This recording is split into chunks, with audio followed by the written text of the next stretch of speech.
your name?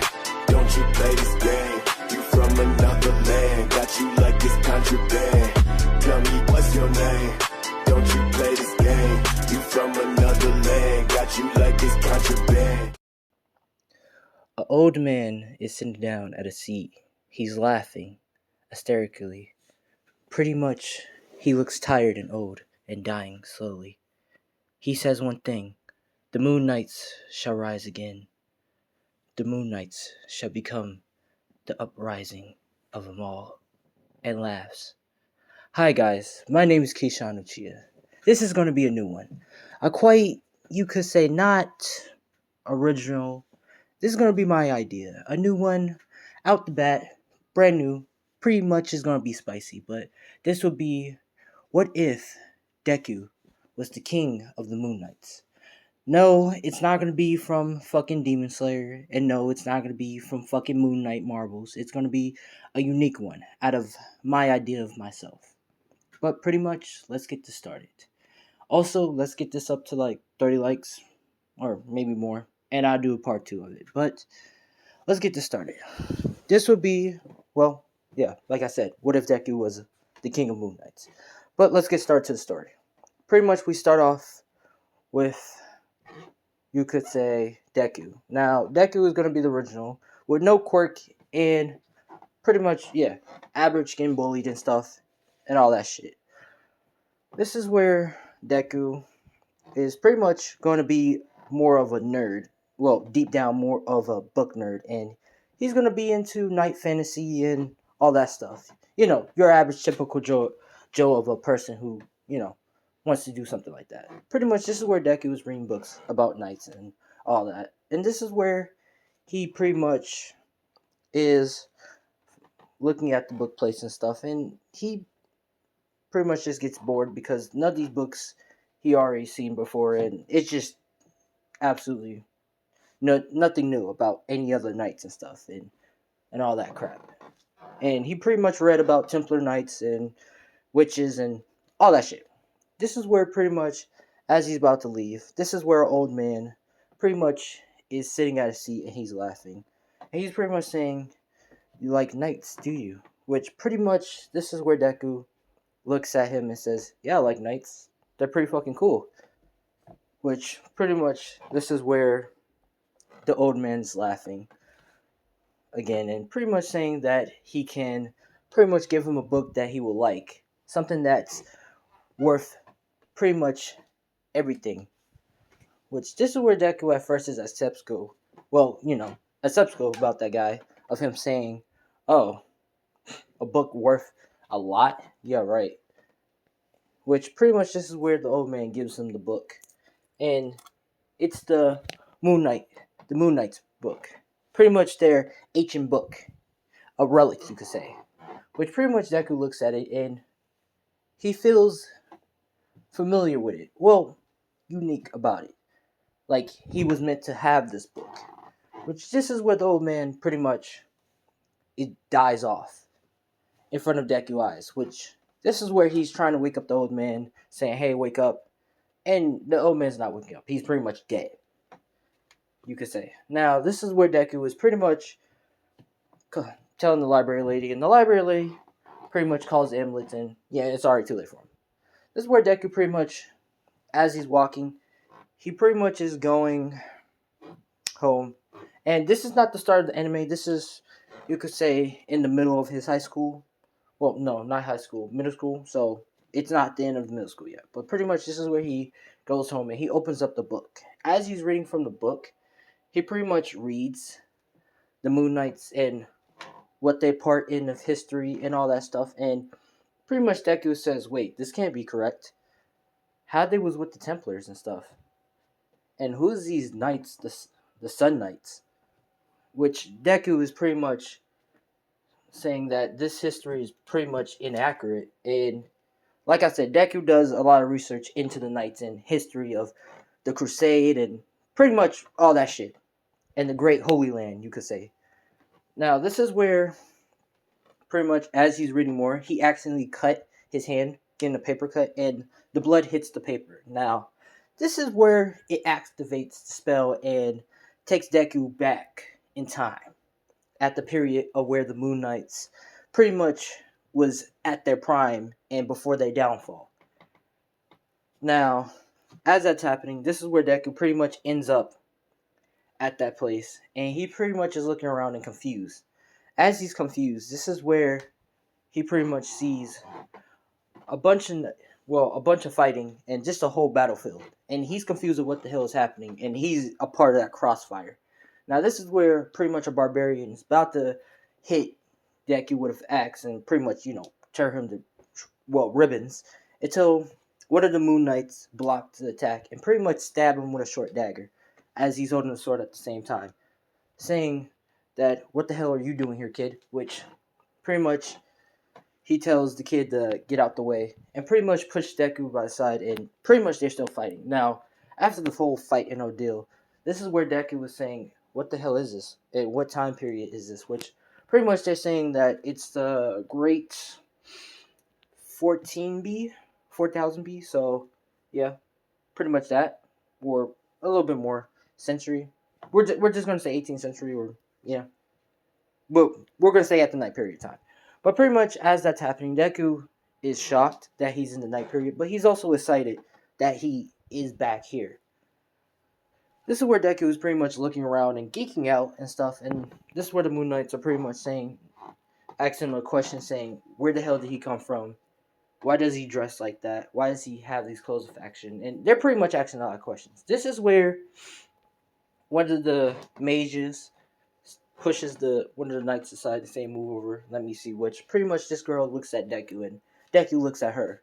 And they pretty much have an eye lock for each other. And she pretty much saying that let's take him back to our castle place, which pretty much one of the knights are saying, "Hell no, we don't even know what he is. No, where is he from? He might be a spy or a traitor," which the girl says he's no spy or no traitor. He's more confused than anything. Which this is where they bring him back to the castle of the Moon Knights, at the, you could say, place.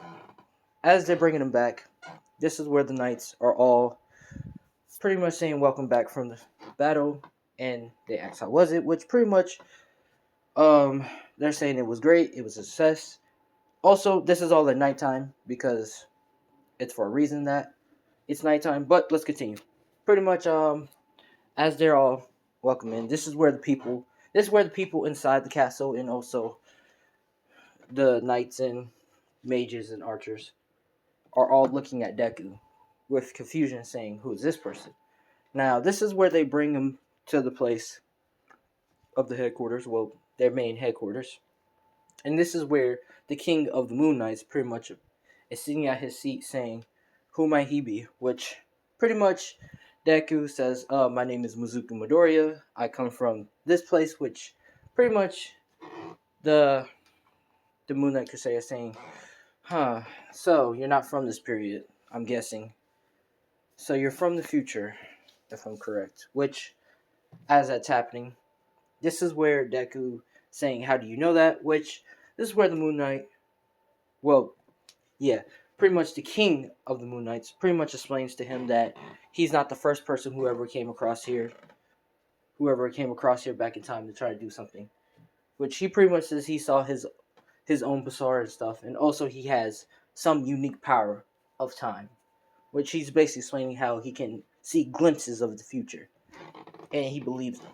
Which this is where Deku is also not like surprised, but also shocked that a person has ability like that. And it's not a quirk.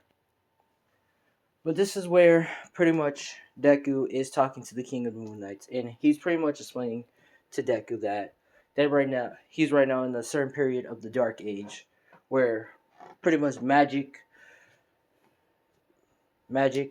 sorcery, thing, a lot of stuff. And Deku is, shocked, but also geeking out about it and saying, "Wow, really?" And this is where Deku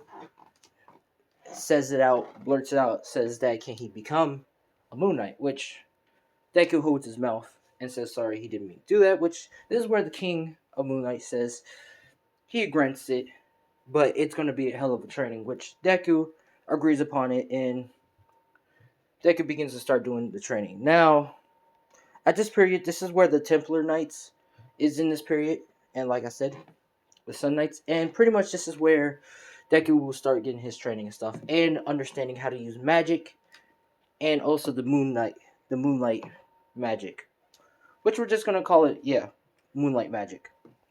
So I'm gonna have to take some of the magic spells, some spells from Dark Souls and put it in, and also I'm gonna have that moonlight spell from Dark Souls, how you enchant your blade to have it be a unique blue, and we're also going to have some moonlight weapons from Dark Souls and also Bloodborne to be in this. But yeah, let's continue. Pretty much this is where Deku learns how to use magic spells and learns how to do moonlight magic spells too. So moonlight fireball, it's like a dark, unique fireball, like dark blue, like blue lighting of a fireball. Also moonlight heal, as it heals all your people around you, including yourself. Only people that you want to be healed. Also, he learns how to do archery and use moonlight archery skills. Also, how to hide his presence and be in stealth. He also learns how to do physical combat, which which as Deku's training, they realize Deku is not great with big swords or also long swords. And this is where Deku learns how to wield a rapier, which he's going to be having his weapon as a rapier. So it won't be no katana, it won't be no giant ass sword, it won't be no mace. It's going to be a rapier. And pretty much Deku, with his, we're just going to say, with his speed, which we're going to make him a little bit more faster in this. He's pretty much fast with the rapier, and he's quite agile. So pretty much they call Deku the I don't know what to call him. They pretty much call rapier. They call Deku the deer, the moonlight deer, or the deer at night. So pretty much Deku comes out with quick speed, comes out of nowhere with great speed, and pretty much pierce you down with the rapier, and pretty much dodge out the way, and pretty much pierce you again. And he's pretty much fast. He's fast like a deer. So yeah, they call him pretty much the moonlight deer. But as that's happening, this is where Deku's a little bit older, and we're gonna make him like pretty much 17 now. Now we're gonna have him 18, just because. But pretty much, as Deku is pretty much continuing training and stuff, this is where he reads the book, and as he reads the book, he pretty much reads the end of the chapter of how the Moon Knights die, and it's due to the Sun Knights pretty much betraying the Moon Knights, because this is, well, at the time, this is the Golden Age where the Sun Knights and the Moon Knights are pretty much together. Although they have different clans and they're different, the Moon Knight is pretty much the Knights of the Night, but pretty much they help out people who in need and stuff, and pretty much they're just good people, kind people, you could say. While the Sun Knights, they're the same, but they have a dark, sinister background, as they're more like greedy, prideful bastards. Also, as they help you, they want something in return. And as people join and stuff, they put you in a contract and shit and do some sneaky shit. They're pretty much sneaky. And they say that they're the Holy Sun, you could say. But pretty much, as that's happening, this is where Deku reads it and pretty much runs an alert the king of the Moon Knights, pretty much alerting them what's happening and how they're going to fucking all die out and how they're going to get erased. As that's happening, this is where Deku pretty much gets his armor ready and stuff. And this is where Deku armor would look like. He will also have a gun, a pistol gun, not as like cool like, a Glock 9. He just has like, you could say like a pirate pistol gun, but it's him, he created it. So it holds up to like 2 bullets. So yeah. Well, no, he has a pistol gun that has like each different barrel. So he can fire like up to 4 shots and that's it.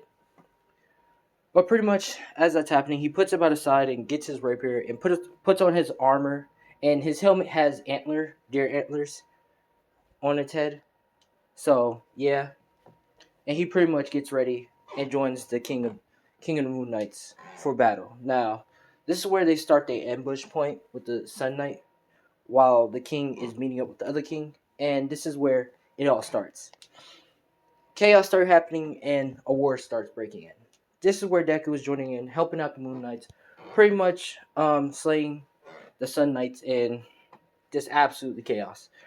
And the Templars pretty much comes in, the Knight Templars comes in, and pretty much helps out the Moon Knights instead of helping out the Sun Knights, because they know that the Sun Knights has been working with, you could say, the Israel people and all that, and trying to get the Holy Grail. So their main focus of trying to get the Holy Grail, but if anyone fucks with them of trying to get it, they pretty much get their ass whooped. But pretty much a whole big ass war happens, and the Moon Knights and the Templars win. Now after that, this is where they're all chilling, cheering stuff, and Deku is pretty much cheering as well until he gets sent back to his time period. Now as he gets sent by his time period, he pretty much ends up back to his room where he was originally at, and he looks around, and his room is a little bit dust, which he's saying, "Holy shit, I'm back home."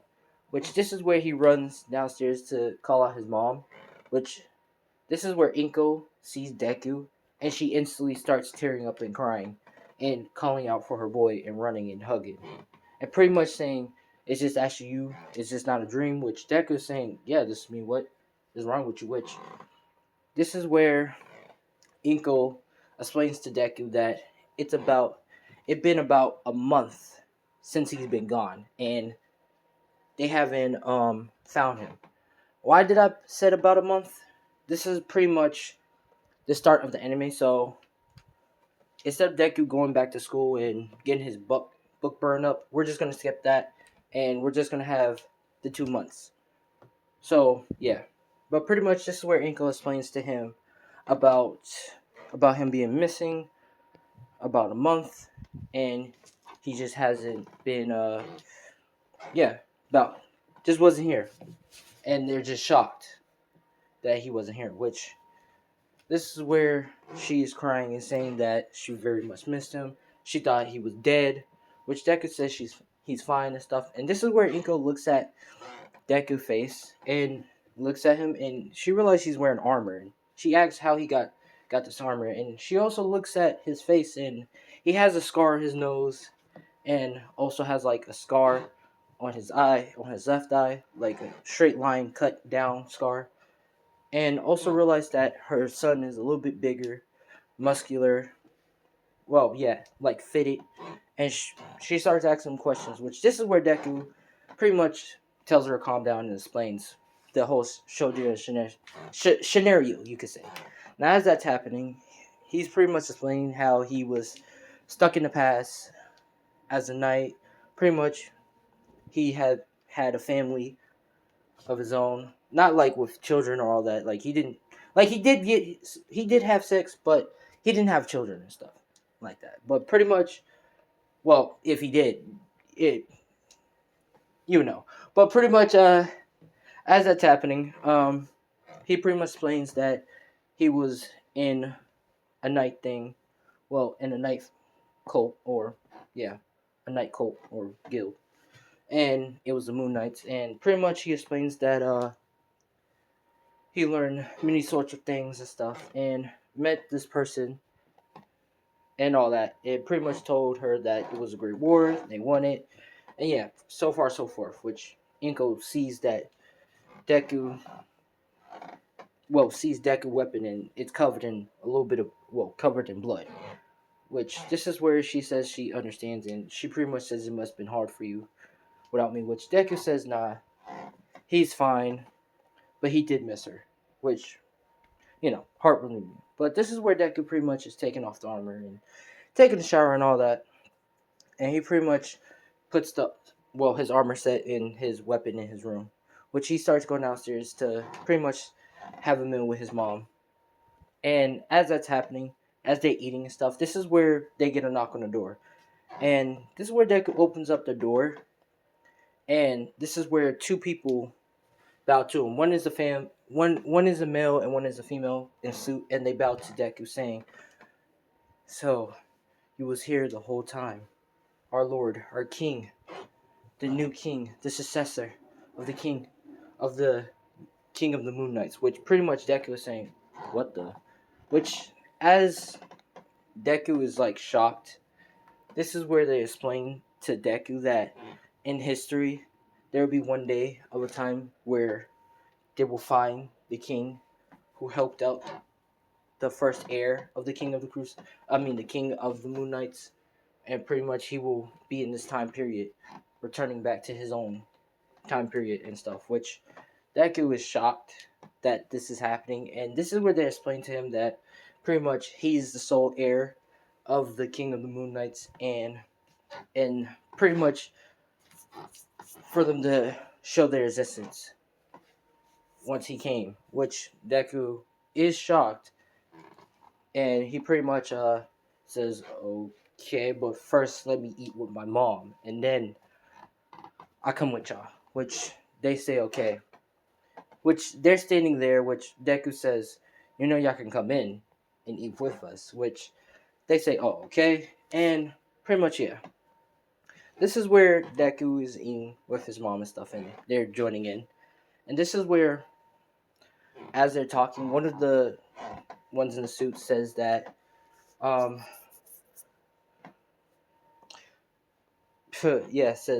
says that her brother will be excited about it, which pretty much Deku says, brother? Oh, I didn't know you had like a brother, which she pretty much explains that the whole family are deal, and the other guy's about to stop her, saying that, about to stop her until she says that Deku is a great great great uncle, because since Deku had a child at that time period, that child had other children, and they continued the Moonlight legacy and stuff until Deku returned to his certain period. So pretty much that's Deku's great granddaughter, which Deku was shocked, and Inko was also shocked, saying, and she pretty much looks at Deku with a pretty much smile and angry face a little bit. Well, a creepy smile, saying, Deku, you're telling me that this is your great great granddaughter? Which Deku is saying, why do I feel like I'm about to get yelled at? Which this is where Inko goes crazy on him. It says that you pretty much left a woman and a child without being a parent, which Deku says, I didn't know I had a child. Which this is where they're both arguing, which she says, the girl says it's her fault, she didn't mean to say it, which Deku says is alright. And he pretty much says his apology for not being there, which they say it's okay, it's not really his fault. He was supposed to be in this time period anyways, but pretty much this is where Deku tells his mom he's going to go with them, and he starts going with them. Now, as he's going with them, this is where they explains the whole deal and what happened after that and what happened in time period. This is where they explain to him that after he disappeared, the king of the Moon Knights was trying to bring him back, but they couldn't bring him back in the time period. But he pretty much wrote down a message for Deku and pretty much tells him to give it to him, which this is where Deku reads the paper, and it's like a great old century paper. So as Deku's reading it, this is where Deku reads the guy name, and he says, hello Deku, this is Alexander the First, which pretty much he says the king of the Moon Knights, which pretty much this is where he explains to Deku that after their whole success, the Knight Templars, they got, disbanded, pretty much killed off and stuff, and they was done for. And pretty much it was just them left. This is where he explains to them that like a certain kingdom was coming after them, which he said that they went into hiding and pretty much hide their presence. And yeah, pretty much just grew but in hiding and just been forgotten, made themselves be forgotten. But after that, he explains to them, pretty much telling Deku that they did grow and had more children and learned stronger spells, and pretty much they just evolved over the years. And they have many things that they did, which pretty much he explains to them that they created other life things with moonlight magic and pretty much all that shit, so forth. And he pretty much explains to Deku that also he met an elf queen, which pretty much that made them even more stronger because they moved their things into a forest. So yeah, they lived in the forest. So yeah, so forth, so forth. But after that, this is where Deku reads the last line and saying that he wants to say sorry to Deku for not really thanking him for helping, for saving his life at that time. And pretty much he explains to Deku that he's the sole heir and the successor of the Moon Knights. And he's king, which pretty much as Deku looks at the last thing, Deku pretty much sheds one tear because the king the king of Moon Knights was kind of a father figure to Deku at that time. So yeah, and as he sheds a tear, this is where the crown appear on Deku's forehead, not forehead, head, and he pretty much says, "What the?" And pretty much this is where Deku gets hit with uh the king's essence and the power. So as Deku gets hit with it, this is where Deku grows two horns on his head, and it's deer horns, and he's pretty much saying, "What the?" And pretty much this is where the girl smiles and says, "It was a gift for the king, because since you had the entitlement to name uh Deer Moon, well Moon Deer, you could say."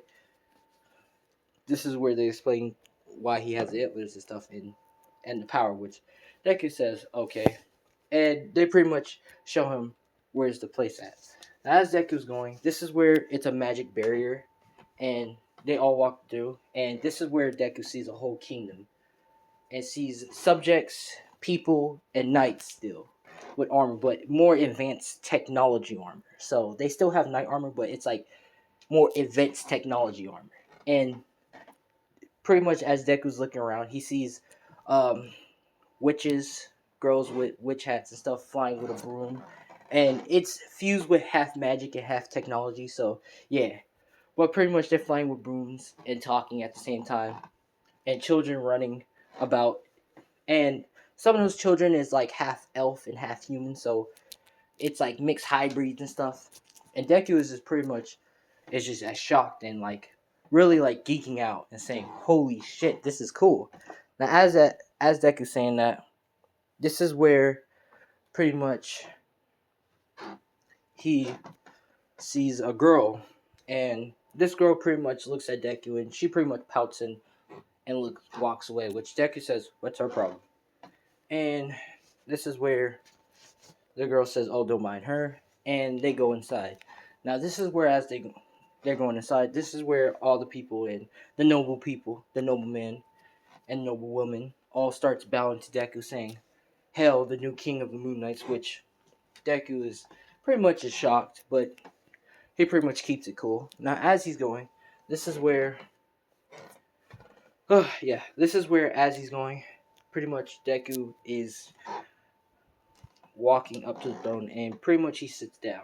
Well, before he sits, this is where he's walking up the stairs, and yeah, you could say he sits. Now, this is where people are clapping and stuff and cheering and saying that a new king, has been born and stuff and all that crap.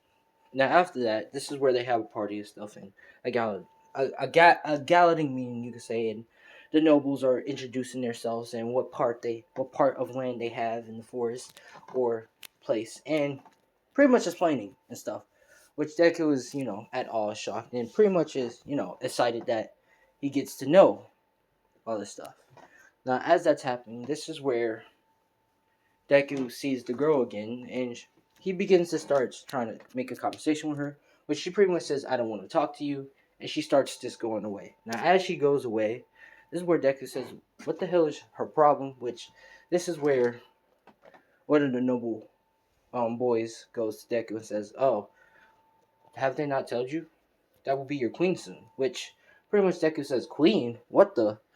Which this is where they explains to Deku, ever since the first king has died and left his message, there was a new king of the King of the Moon Knights, and it pretty much was well, but pretty much they all hold a message to wait for your revival.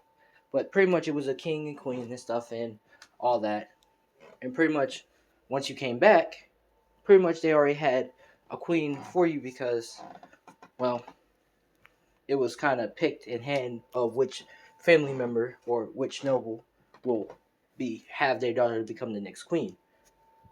For you, which as that deck is listening, he's saying, "Oh, so that's why she's mad at me." Well, she doesn't have to be queen if she doesn't have to. I'll be fine with that. Which the noble boy is shocked and saying, "What do you mean?" Which deck is saying, "Everybody has a choice in this matter. If she doesn't want to be my queen, she doesn't have to be my queen." Which the girl, she is listening, and she smiles a little bit, but she heads off. After that, this is where Deku pretty much gets back in the car and heads home to just go meet his mom, and his mom pretty much is happy to see Deku again, and Deku says that he's a little bit tired, and he heads upstairs to get in his bed. As he get in his bed, this is where he starts sleeping, and he has a dream. Now, as he's having a dream, this is where he sees the first king, and this is where the first king says, I see the power has transferred to you successfully. I'm quite happy." Which this is where Deku talks to him and says that it's been a while, which he says it quite have. Which this is where Deku asks him how he died. Which this is where he pretty much asks Deku, is he true? He wants to hear the truth. Which Deku says yes. Now, this is where he tells him the truth of how he died. After Deku left and all that, they proceed like usual, and he explained the whole thing like in the paper.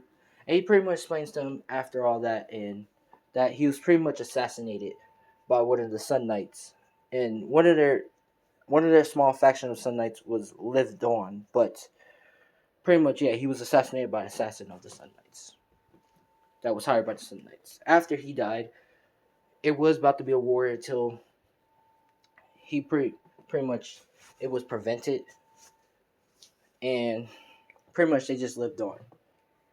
But this is where Deku begins to start crying and telling that he's sorry he should have been there, which this is where the king says it's okay, Deku, it's not your fault, but he's glad that he took over the mentor to become king. He always wanted Deku to become the king before he left. And Deku is pretty much, saying that he's going to be a good king and carry on the legacy of the Moon Knights, which pretty much the king says he would be proud to see it. And he pretty much says until they meet again, and Deku says until they meet again. And Deku pretty much wakes up the next day feeling much better and saying, "Alright, let's get this started." Now, this is pretty much part 1 of What If Deku Was the King of the Moon Knights. If y'all like, let's get this up to 30 likes or maybe more, and I'll do another part. But I'm Keyshawn Chia. Thanks for watching, and peace out.